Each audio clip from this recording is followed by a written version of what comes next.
సుఖపొద్దు ముందు లేసి గణపయ్య స్వామి సన్నీటి స్నానం చేసేదమయ్యా సుఖపొద్దు ముందు లేసి గణపయ్య స్వామి సన్నీటి స్నానం చేసేదమయ్యా కరునిష్టతో మేము ఒక్క పొద్దులుంటాము ఒక్క పొద్దులుండి నిన్ను మేము వేడుకుంటాము శివ శివమూర్తివయ్య గణనాద నువ్వు శివుని కుమారుడవు గణనాద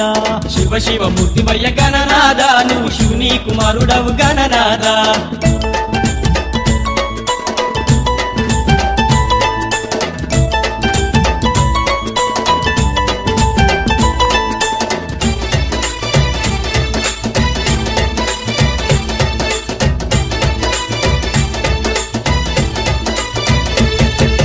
అంగరంగ వైభవంగా ఓ విఘ్నరాజా మా పల్లె సీమల్లో నిలిపినమయ్యా అంగరంగ వైభవంగా ఓ విఘ్నరాజా మా పల్లె